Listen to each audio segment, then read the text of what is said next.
Bah prophète lelo ba comment dénoncer ba maître magicien et en retour to comme on a ba maître magicien bazoya na ba TV même na ba YouTube pour na roloba ki ba travailler na ba pasteur ba travailler rapé na ba prophète ba travailler na bango et tout que fait le ya pas ces ba mbongo oyo biso to pesa ka ba action de grâce to ba dima yango na ba prophète to ba pasteur ba kenda ko pesa yango ba maître magicien ko ba travailler na ba. Bon, maman, eza wana raison par rapport à makambozo loba. Nga pasi makasi. Na kati na butu nazo la veille 2h du matin. Nazo mona moko ya ba église. En fait, Richard, pardon, paye la biso caméra pour bana nzambe. Ah, merci beaucoup. Oui. Moko ya ba église eza peka na limité. Pour mingi ya ba église ozo tamponner mingi soit disant na Congo limité. À ma grande surprise, pendant que je suis bilamba te, nazo kotie kotala, namona bakiti mususu. Olie namona batu bavandi, nga namona banyoka. Na continue kotala, kana kata église wana. Nazo mona basali na nzambe oyo, baza na renommé makasi. Ye moko babengi apôtre, azawan azapika na alimete. Avandi na kiti. Mais pendant que avant dina kiti na mona basanza ba lekaka moko afukami liboso na ye soki bafukami afuli ba mo pepe ba signer quelque part so et l'autre moi zakila mona musapi zakilo ko la badge moko ya rouge son des pasteurs oyo bana renommé makas ne komona 5 pasteurs ba ko leka liboso mtu wana loko bazo ko adorer ne ko sutuka na kati na ndoto na otala. Na bandi ko discerner vision oyo on zabatali singa Dieu m'a dit que batu nyonso oyo moni de tous ses serviteurs o balekia o liboso mtu avandi wana baza batu aussi bateka milimu na bangi pa diable. Oui, miracle ya solo ezali. Miracle ya solo ezali, mais ya lokuta pe ezali. Est-ce que yo kondi mapenza net miracle ezo sali malelo? Mwana nzamba abondela pona yo ngole mimi na nzoto. Omona ligoro de minanzore ti quoi ça? Eza miracle. Eza miracle mais ligoro de na poison. Comment il faut faire dans nzoto amoto? Na ndenga spiritualité. Spiritualité kasi bato ndenga na uzapena posa bala kisa mardeno. Po eloko molimo ko bima na molimo. O ya physique ko bima na physique. Soko omoni mutu abimisa mi selekete na nzoto bato. Un jour tunaina na posa na mona mardeno. Ni les parts au moins la pierre à osala bazo bixa mutabeti double boy akena mouvement double na même dans l'église de prophète Francis wana sont des aventures maman ce n'est pas l'esprit de Dieu et ça séduction esprit à Jézabel ne osala na cette église code qui na Congo jamais le Saint-Esprit abana kosa le compte à boxer na cette église aussi mutu sali bo likofi pe mutu akekuna so sai mutu bo ezaba aventure ezo salema babengaka apôtre maman nakuti ta na koti na kati na église na ye nakuti batu nyonso na kati na église bana bilamba te alors prophétie ndenge tukoloba eza eloko oyo likabo nzamba sala te po epanza mabota eza likabo nzamba asala te po lelo bato bakoma koliela kango mbongo eza liloko nzambe premièrement la vraie prophétie premièrement c'est la parole de Dieu et la prophétie a un grand rôle et joue à la église corps du Christ. La prophétie premièrement c'est une lampe, la prophétie a un grand rôle. Deuxièmement, prophétie est sengeli et édifiée dans cette église. Alors, selon question na yo, n'engeni ne koko yebela vraie prophétie, on a recommandé dans Zambé. Prophétie ou take pas dans Zambé, mais prophétie, pour oyeba que on Zambé de mutalobela, il faut avoir un don, les dons de discernement. Le monde qui est prophète, il va prophète, il va la commerce. Bon, et aujourd'hui bien. Oui, il va la commerce pour le bébé, si ma balle a bassé. Il y a couple bébé. Et ça n'a pas oyo ba eko sala commerce. Mais ça n'a pas oyo ba bengi la réserve de l'Éternel.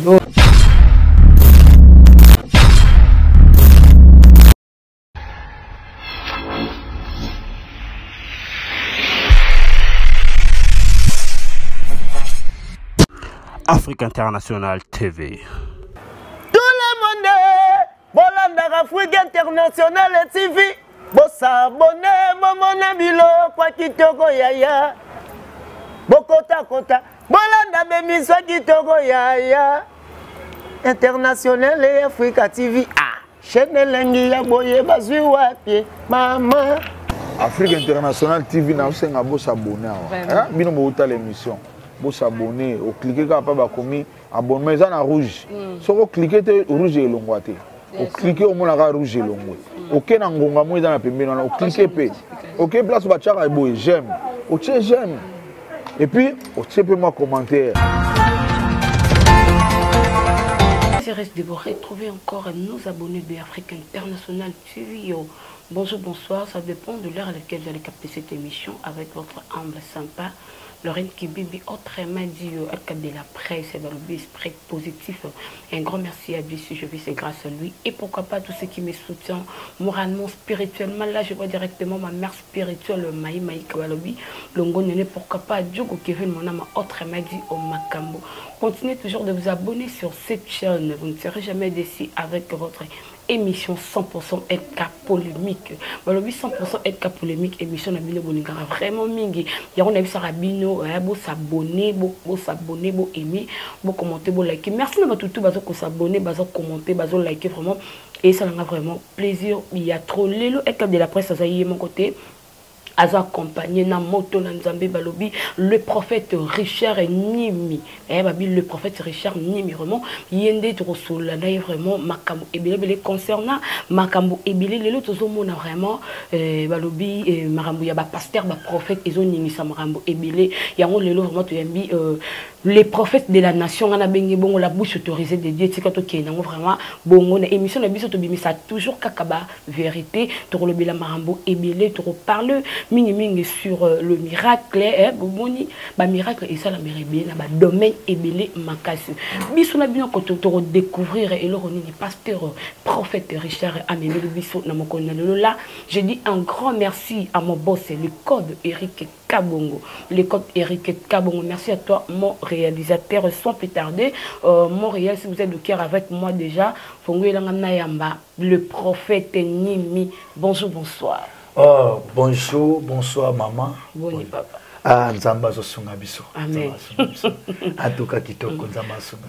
Oui. Voilà, malgré moi, Mikole Belé, Tokutana, papa, malgré tout ça qui n'a ma bonne délit, c'est là ma recommandation à Nzambe. Donc, balobi ma bonne délit, les amis, Nabino. Donc, ils ont marambe Belé, Boni. En tout cas, vraiment, quand on dit ce qui Tokutane, c'est pas la grâce de Dieu. Oui.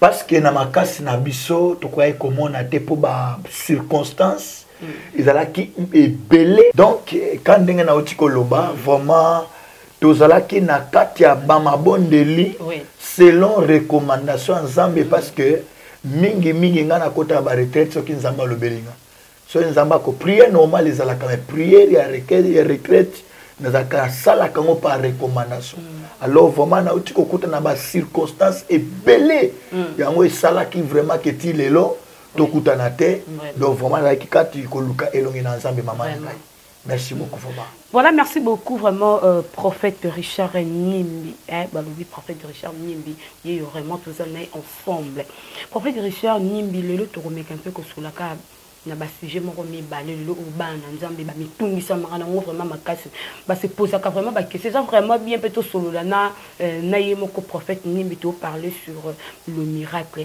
na église et puis to parler sur la prophétie prophète Richard le lot comment on a prophétie comment ko kabola mabota ebele prophétie comment ko kabola mabala ebele le lo mingi nde bande ko balobaka ba bi na église où ba pesa ka ba prophétie ba sala ba miracle belé tout le monde rabasi ba dominer mingi ko le kamibale prophétie pour oyeba ke prophétie wana eza pena ba benga ngo ba prophétie mo eza direct selon directif ya Nzambe okoyeba ngo ndeni ko zana prophète mo boye apesi au prophétie pour lui que non prophétie eza recommandé bon eloko moko na koloba premièrement maman yango na koya kolobela pe par rapport ya message Nzamba utopesa ngai na kati ya retraite nga na utinango alors prophétie ningu tukoloba eza eloko oyo likabo nzambe asala te po epanza mabota eza likabo nzambe asala te po lelo bato bakoma kolielaka ngo mbongo eza liloko nzambe mais premièrement la vraie prophétie premièrement c'est la parole de Dieu et la prophétie a un grand rôle et joue à l'église corps du Christ. La prophétie premièrement c'est une lampe. La prophétie a un grand rôle. Deuxièmement, prophétie est sengeli et édifiée dans cette église. Ceux qui prophétie ils ont édifié dans Nzambe te, ceux qui prophétie ils ont fait s'appelle lumière dans cette église corps du Christ te, ils ont prophétie à soloté. Pourquoi? Parce que balobite que to pesa foi na nyoso. Bible ezoloba ne méprisez pas les prophéties. Prophétie ça m'embêté. Mais Bible ezoloba ne méprisez pas les prophéties, mais examinez toutes choses. Ok. Alors, selon question na yo, nengeni no koko yebela vraie prophétie, ils a recommandé dans Zambé. Prophétie ou ta kepa dans Zambé, mais prophétie pour te oyeba que on Zambé de mutalobela, il faut avoir un don, le don de discernement. Mutu oyaza na Saint-Esprit katinaye et sengeli pe asenga don ya discernement des esprits. À quoi ba ko kizamine? Pourquoi? Parce que ndenge na utikolo ba prophétie c'est la vraie prophétie, c'est la parole de Dieu. Or, la parole de Dieu ne peut pas se confondre avec Dieu lui-même. Ou bien la parole de Dieu ne peut pas séparer les gens. Dans la prophétie, premièrement, il faut y avoir comme édification dans cette église. Deuxièmement, il faut être à la lumière où ils ont éclairé bateau. Mais les lots babilo qui ont salema, aux hommes à moutou, nous avons lobé le Dieu m'a dit. Les Cambodais en Goana.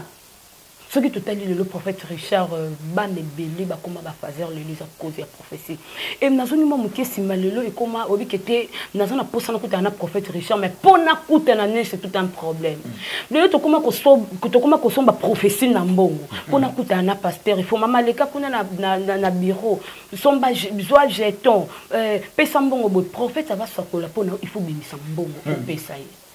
Et puis, comme on a un prophète ébélé, on a un bala, bandika côté, serre téléma, serre salabot. Est-ce que le prophète Richard, parce que le prophète il y a solo, parce que comme on a le maître magicien, peut bimi, comme il dénoncer le prophète n'a pas pasteur. Comme il le prophète, bazo pesa message ya mabe. À propos na bango, ba pasteur, ba prophète, le ba comment qu'on dénoncer ba maître magicien. Et en retour, comme on a ba maître magicien, ba zoya na ba TV, même na ba YouTube pour na roloba ki ba travailler na ba pasteur, ba travailler rapé na ba prophète, ba travailler na bango.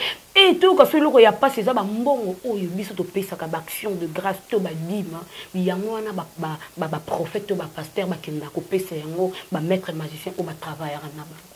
Bon, maman, eza wana raison par rapport à makambozo loba. Eza eloko moko ekoki ko étonner bisote. Parce que premièrement, na un enfant de Dieu, oyo azana nzambe pe azana connaissance ya maloba na nzambe. Cet enfant de Dieu, il faut premièrement ayeba tan otozanango. Eza eloko kokamwate. Et puis to koki jamais pe kwe, biloko wana ekoki jamais kozanga. Il faut que vous pour être accomplissement, il y a prophétie selon la parole de Dieu. Et kokisama. Ce qui aucun même na mukanda na Nzambe na Matthieu chapitre 24. Yes, plusieurs viendront sous mon nom. Et belé bakoya na se ya kombo nanga. Bakoloba misu bakoloba ngai ne Christ. Ngande mopakolami. Pendant que ngai na yebi bangote pe na tindi bangote alors eloko nini ekoyeba kosunga mwana nzambe lelo pour te ba ko découvrir que oyo eza vérité oyo eza lokuta c'est à partir ya connaissance ya parole de Dieu à partir ya connaissance ya de la vérité manquement ya vérité to manquement to ignorance ya vérité kati na mwana nzambe et komeme na kati ya captivité et qu'on mène à esclavagisme parce que Bible que bango bakoloba bakoya lokola ba meme nzoka ne baza ba lourd viscère oyo bayete mpona ntina ya kosauve baame ya bana nzambe mais bango baye mpona koexploiter les enfants de Dieu. Ils ne sont pas venus pour te contribuer à l'intérêt du royaume, mais ils sont serviteurs, servantes du ventre. Oui. Alors, qu'est-ce qui peut aider l'Église à s'étendre comme une ango? Et ça, c'est ensemble. Comment prophétie est belée. Mais qu'est-ce qu'il y a des problèmes? Il y a des problèmes. Bon, et si on peut bien avec l'église, on va faire une place prophétie. Voilà. Voilà. Le lot batumi ba comment on s'appelle mieux vous n'êtes un prophète n'a pasteur. C'est ça. C'est ça. Tout le monde qui est prophète, nous ba prophète boyo ko la commerce. Bon, et aujourd'hui bien. Oui, boyo ko la commerce pour bébé si ba mabala basi belé. Bien. Il y a couple belé. Ezana ba oyo ba ko la commerce. Mais ezana ba oyo ba bengi la réserve de l'Éternel. Oui. Donc on t'a même dans 1 roi chapitre 17. Élie na kata Israël. Amonaki batu ebele o bazaki ba sali ya nzambe ba pe ba prophète mais ba keyi bango nyoso ko fuka mena ba nzambe ya Bali o Jezabel azaki mokonzi na bango. Alors Eli akomaki ko se lamenter akomaki ko sala prière pa na nzambe abiki batu nyoso batiki vérité ba ke pa Bali. Alors écoutez la réponse de l'Éternel ezalaki que qui t'a dit que otikali yo moko. Moi, l'Éternel, je me suis réservé 7000 fois Nakati Namboka. Pour vous dire que exception Nzambe et Zanga Kate, place au ban Nzambe Basali. Mais prophète Richard, au total, il bien, prophète Oyo Bazo, c'est Nzambe vraiment na bosolo Bazam qui est. Oui. Ceux qui te lobby, parmi ceux qui bat 10, mais ceux qui te causent, tu as 3 Nakati. Qu'est-ce qui prouve? Oui, voilà, on a lobby caca. Voilà, merci beaucoup, prophète Richard, pour continuer toujours tout quand on a les camotali miracles dans l'église. Prophète Richard, babonné na biso vraiment ba mitumi sama na likambango. Miracle change na forme. Voilà. Délivrance change na forme. Ba délivrer mutu na système ya bali. Et comme mouchor atango ka botonga atango batu ba kitse zo panzana zo bukana. Voilà. Lelo e comment ozana prophète na yo ozana pasteur na yo apé son parfum. Parfait moko boyo zalaka nango soko pompango leki na nzela mibali babanda kolula yo lelo koma bango ba prophète babi yaka kozwa maya boye yaka kozwa maya biso ki ya nini yango to kotanga kombo te c'est ça oh yaka kozwa parfait moko ya boye c'est ça lelo miracle échange nango échange forme bon prophète Richard yebisa bisona au monde ils attendent de la fin tonné yango na otikoloba ils attendent de la fin te maman nanga moni moi-même dans mon église je ne prêche pas la fin du monde, mais je prêche l'enlèvement de l'église. La fin du monde des Ananmusika Makas. Mais je prêche le retour du Seigneur. Parce que après l'enlèvement de l'église, il y a encore une étape où il y a une grande tribulation. Après grande tribulation, on est déjà l'église de Sémati. Après grande tribulation, au Komo la nine koleka.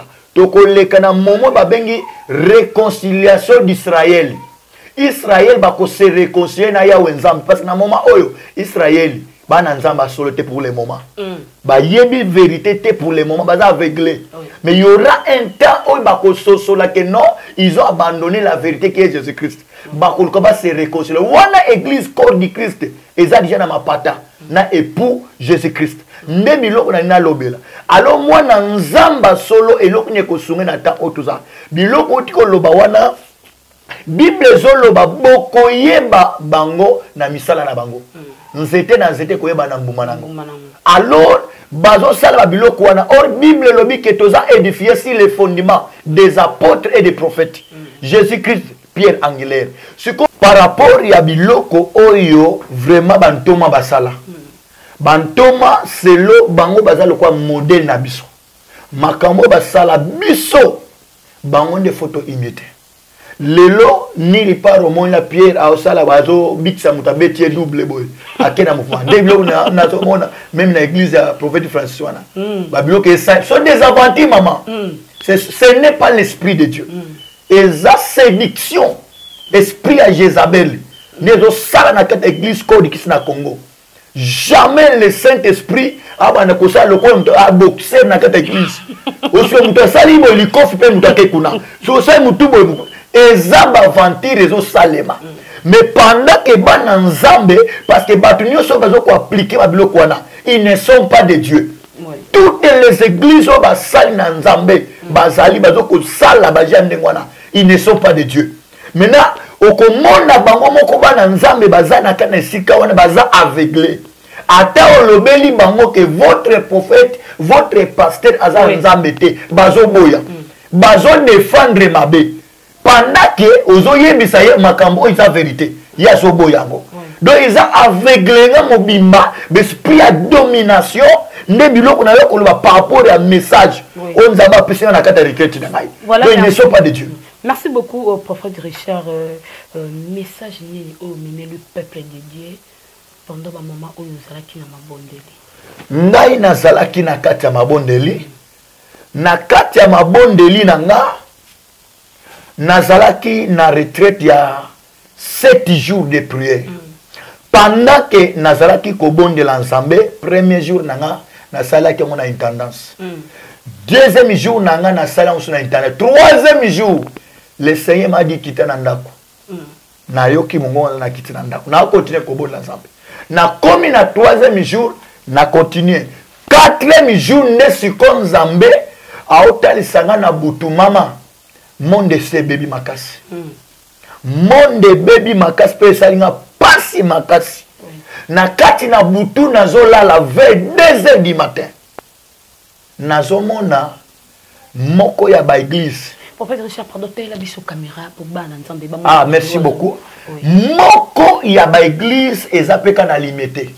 Pour mingi ya ba église ils ont tamponné mingi soit disant na Congo limité. Vraiment quand na autre kosakana te parce que eloko oyo etangama ya molimo ekobima na molimo pe balobi bien ya molimo eloko oyo ya physique nde komonana mais comment c'est possible lelo to comme komona démon ba sete zobima o ba tiaki ba sete mama sete na kata nzoto oliaka ovana na ba sete na nzoto bata mususu bilo ba sala o mona o ba bimisa ke masasi na makolo o ba bimisa ke masasi na libumu eza ba aventure ngeti nga na ebi témoignage moko na mboka tshela tala prophète moko ya kina ba bitidi wana bimisa ba biloko nani siko abandaki ko sala ka ndenge ni abano sala kono soki par exemple ba beteki o masasi mona makolo oyoka no ba douleur tangu yako ya akoya na babili na ye na munoko siko alati mama ko sekate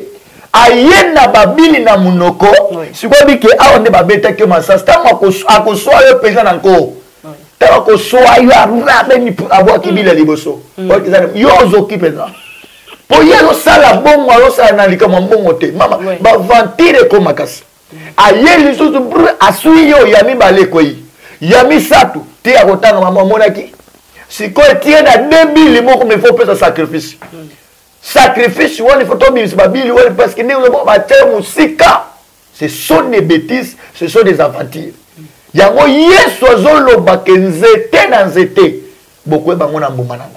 Voilà, merci beaucoup. Toi, Kenya Bisso, tout comme ça, vraiment, la moi, souka, vraiment, prophète Richard, aux autres dénoncer. Est-ce que le prophète Richard, il peut faire une zambe, il peut faire un démon, bon, des babins, babi, baman, qui on a. Ah, M. Soupé, prophète Richard, qui moment qui on a, M. Soupé, prophète Richard, il pose un quatre à ma caméra, mais aux autres dénoncer. Bon, et le problème, c'est que Naza n'a pas sa tête à milobé. Ndenge yo solobaki, na ye kosa la volonté ya muto atindinga. Ngande naza boy na koloba te ke naza malamu to naza mabe mais nana posa bato ba découvrir ngai par rapport ya fruit mbuma oyo ngai prophète Richard nazo bimisa pendant que ngana banda ministère nanga ti lelo mbuma oyo ngana botaka yango nde bato bakoyeba ko qualifier ngaki oyo aza ensemble parce que lumière la parole et kolakisa par rapport à mamunga na osala.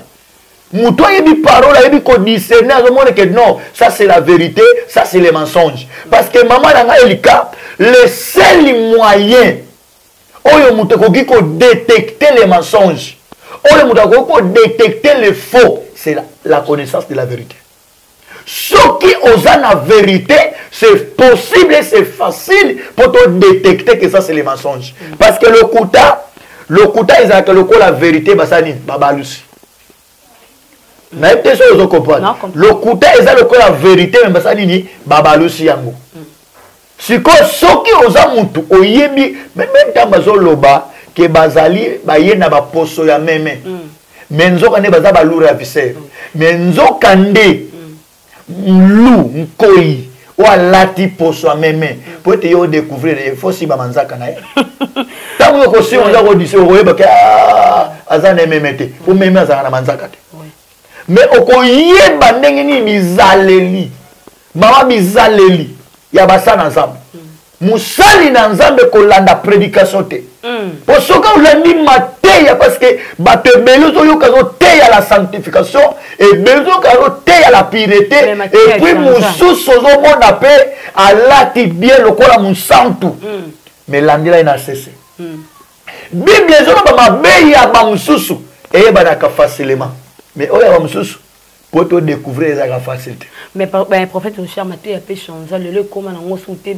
et comment Maté a recevé na mon voyage pour to liboso na yo nzamba ola kisanga dans 2 semaines ozo somba boy nzamba ola kisanga ba boy ba Maté ya bongo nde comment eza problème te yango na otikolo ba soko tali même les 10 vierges les 10 vierges ba ngonyo so na posa ba mona mobala libala mais balobi 5 bazaki mayele 5 pe bazaki bazoba mais ko bossa na te que les 10 na ba oya baza mayele na ba oya bazaki bazoba posa na bango zaki ba mona libala nani mobala libala mais si ko différence ezaki nini ba memi bango ni so minda yango tikolo ba mwinda c'est la parole de Dieu ba memi minda bango nyoso ba se kazomi mais différence ezaki que 5 oya bazaki prudent ba memi na mafuta oh quand on voit mafuta eza le quoi le Saint-Esprit ba misusu ba memi na bango minda mais ba memi mafuta te différence ngwana alors na lobi mwinda eza parole ozomona ba église nyonso lelo bazote ya parole mais tina bana nzamba koti na confusion bazo bate sikoyo bango nyonso bazote ya bien et surtout biso na Congo tolingi ba pasteur batiaka na français musu pe ayebi pe français te mais azo se forcer kate na français influence Chilube kenda ka bosi Chilube kenda ki Congo kenda lingale comme ko kende pe susu surtout zoyeba te wapi to kosukela alors bana nzambe bazala influencer te parce que Jésus-Christ azaki na lo mobo yibane ko influencer batuta Jésus-Christ ce n'est que vérité yango ne bana ko sala ke foule landai c'est la vérité mais lelo français ba misus miracle ba misus prophétie et surtout les lopoye ban ko pasteur prophète ya solo nzambe wana foza na miracle oui pasteur Richard to chité na biso mais olobi likambo ya miracle likambo pe tungisa bato mengi est-ce que pasteur Richard balobi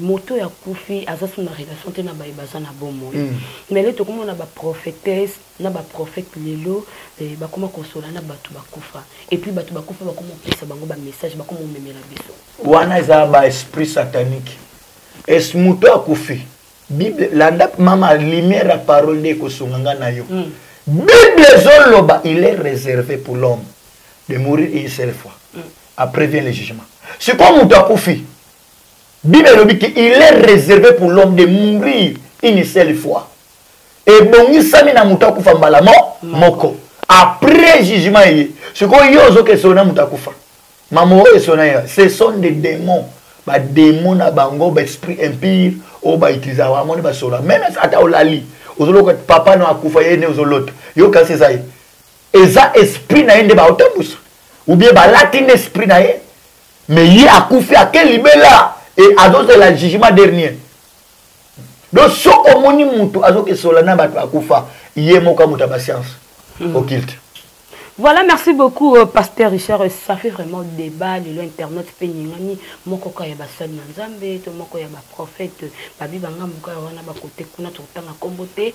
Surprise à ma casse nasheur à l'obiki mobali nyoso avant bala mwasi na il faut goûter. Ko goûter na ndenge. Goûter na avant bala mwasi na il faut goûter. Et moi si pe avant abala mobali na il faut un mécanisme mobali na soka fonctionnaka. Pasteur Richard non ko fonctionner ça na ba forme belle sikoyo faut ko yeba fonctionner ka ndenge nini ko fonctionner za makasi na kukumba pusu ou bien ko fonctionner ndeni bon place wana bazo comprendre bete ko fonctionner bien mobali na chambre ba ebele pe ba komo lo ba bana ba komo tinda ba frère na ba sœur ba kota na monde ya empirique makasi mosala nzamba te na cher alobi frère avant ba la sœur faut ko goûter après sœur avant ba la papa faut yeba ki a fonctionner bien maman so wana ta même naza mwana nzambe te na mopakano yo mo oyeba wanza vérité c'est un esprit séductif esprit à séduction yo zote ya bana nzambe ni na cher ya isi ya ibongama bate ya vérité yo ke te maman la vérité wana mambo te est-ce que nani za biblique Bible lobi il faut que le mariage soit honoré de tous si ko yo zo ipisa bat agouté yina tani bon en lobi pe la lobi na bater bandenge mususu bater te Bible nde ezali règle ya conduite ya biso bana nzambe toi na posa to koma bisika yeso wa mema biso toi na posa to koma bisika nzamba wa mema biso posa ya nzambe tango a délivrer Israël na Égypte la kite na posa basuka na Jéricho ayi na posa bake na Kana biso pe nzambe tango alongoli biso tanke to longwa ba païen to koma bana nzambe ana destination moko lola. Alors, parole de Dieu, n'est eza règle ya conduite à moi nzambe. Ce moi nzambe alingite abunga. Il faut simba maloba nzambe. Parole de Dieu, ici ni les paroles lobi qu'il faut qu'on goûte. Oh ni faut qu'on yeba papa fonctionne comme et comment mi wapi. Est-ce que à koko n'habite mambo ba moteya eza séduction gloire nde ça ils open ça bango. Balongwe na vérité. Wa ni lo kwa kobo mwanza soute. Pour basi ba pengui. Donc, maman, vraiment, ils ont ça la passe. Oui. Merci beaucoup, prophète Richard. Prophète Richard, merci beaucoup. Prophète Richard, tel biso caméra aussi, mamie Namaboko, ingénieur célèbre. Prophète Richard, autant que la biso le binzamba révélé yo, c'est pas directif na yo, sans copasteur. Au niveau ya limité. Et prophète Richard, tant que la biso deux pasteurs, il y a limité. Au brossam ça na bango malam. Obazosa mosala na malamu bon elo moko nakoki koko c'était quand na zlobike avant na lobalikam fona loba o isa vérité nakoki pe côté ko betela mutu tolo teke aza ya malamu mais na yebi selon ndenge na monela e bandeli na bango ndenge pe bazokobela ndenge pe bakosuka na ebiti suka ne na ebite mais par rapport à conviction en Nzambe ngai na kati limité nzambe asatali sanga pasteur moko kama ko ndesi atali nzambe oyo atali sanga azande moko azana 11 mairie aza moko donc aza pe pasteur moko aza un peu négligé aza pe pasteur moko batu batiaka vraiment kate lui aza nzambe mais tout si dès que nous pesa lina 5 na on ba fuka maliboso apôtre apôtre donc son atali bien vrai ou faux donc ba pasteur nyonso oyo ba zana limité ba sela nzambe na bosolo te vrai ou faux limité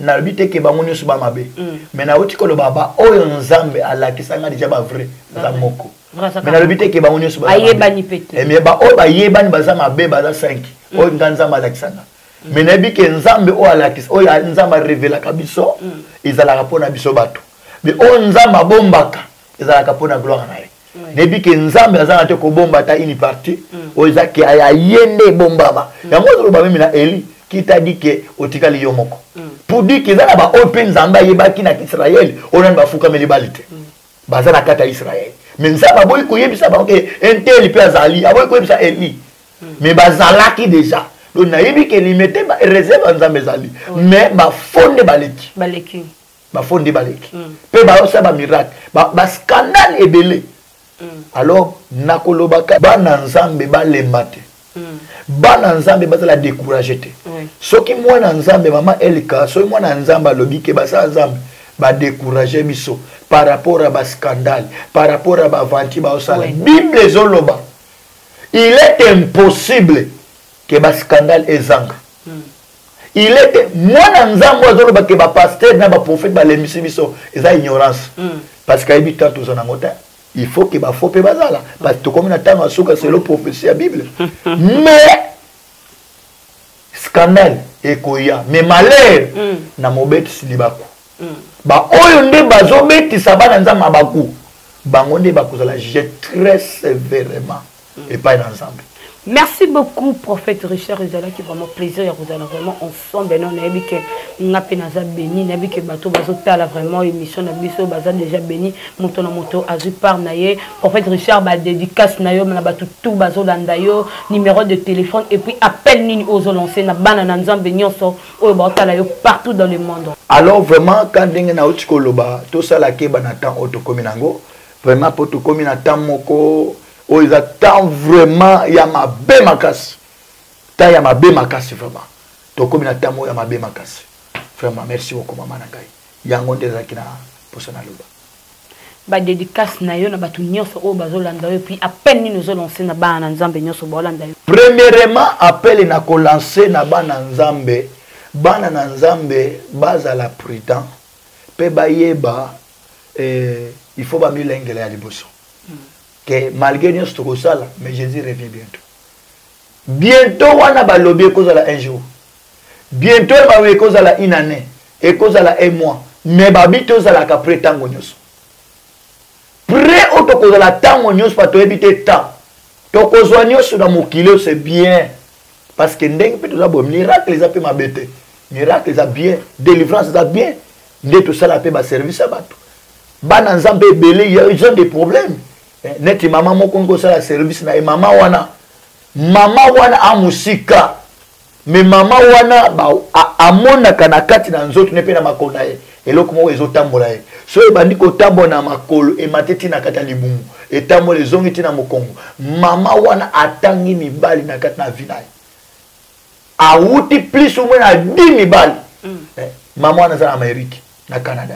Alors je vous dis que Bananzamba a souffert, maman a benginga na sali prière, na kata téléphone a orienté chaque bout toujours prière pendant 3 jours. Maman a notre benginga même pas 3e jour to comité. Maman a témoin que Nzamba salile. Pourquoi? Parce que ça qui n'a nous convaincu à landa oyo Moussa Nzamba zolo beraye. Vraiment que Dieu bénisse tous les enfants de Dieu. Au bazolanda biso partout dans le monde pe bolandi émission Nzambe apambolabino et nous croyons à ce Dieu qui nous a appelés, nous croyons à ce Dieu otozo salela bien mais sans relâche, to salela avec persévérance que simba Nzambe oyo simba vérité quel que soit le cas Bible zoloba qu'est-ce qui nous séparera de l'amour de Christ? Ni les périls ni les combats ni la nudité ne pourra nous séparer de l'amour de Christ. Mais dans toutes ces choses, nous sommes plus que vainqueurs par celui qui nous a aimés. Voilà le numéro aussi du prophète Richard Nim. Et là, c'est plus 243, 89, 87, 59, 834. Plus 243, 89, 87, 59, 834. Et ça peut afficher wana. Peut-être qu'on a un problème, tu as besoin de soutien à Bondeli. Nous sommes là pour vous. Nous sommes vos serviteurs. Nous sommes vos esclaves. Nous ne sommes pas des patrons, mais nous sommes des esclaves des enfants de Dieu. Pourquoi? Par exemple, nous sommes Nzamba Pesabiso. Le moment où nous Nzambe a mis comme si patron. Patron ya Nzambe non. Musali na Nzambe il faut la esclave ya bana Nzambe. Yende fois sunga bana Nzambe. Yende za na service ya bana Nzambe. Que Dieu vous bénisse. Vraiment, c'était votre humble serviteur, le prophète Richard Nimi. Tobanda ki na kati ya prière et na kozanga te vraiment ko clôturer na kati ya libondeli. Tobondeli Nzambe na lola éternel des armées. Na sambeli na kombo na Yesu Christ. Pona papa moko, mama moko, pe ndeko nanga mwasi mobali. Walandi émission oyo bisika nyonso yango ekwei tika grâce na Nzambe eza la partage na ye pe faveur na Nzambe eza likolo ya vie na ye na sambeli na déclarer oza ke impossible na kati na vie na ye ekoma possible na kombo na Yesu Kristo. Amen. Voilà, merci beaucoup prophète Richard, vraiment plaisir ya vous allez sous vous allez ensemble vraiment voilà les gens qui vraiment wana il y a bien moi nous de la presse ensemble avec le prophète Richard et Nimi vraiment bon qui comment prophète Richard à lobby donc ceux qui bao et tout ça là qui mission te blesser bien vraiment bon limbisa biso moutonner ça vraiment na ba problème les autres limbisa o ya botakate o ya balakate bon contacter prophète Richard vraiment orienté au ba passeport nangabi visa nangai na boka ngum de simba kate en tout cas bo benga prophète Richard azawana vraiment pour soutenir bien ma bonne et surtout à ça vraiment à ça fraîche pour outil déjà Vous avez déjà outil de kokota ba mabonde vraiment et que vous avez plaisir là j'ai dit un grand merci na bato nyonso oyo ba soutenir ngai moralement spirituellement merci na bino nyonso merci na yo balobi merci na papa oyo abota mwana na ye merci vraiment na papa na Gaston Kimbimbi et pourquoi pas Gelor Kimbimbi yana ba déjement bogara famille merci na bato ebele ba biso na bois kibino te seke bo so la mabe bo continuer toujours ka ko s'abonner ko aimer ko commenter ko partager et que vous allez vraiment plaisir au 4 mois je vous dis bye bye.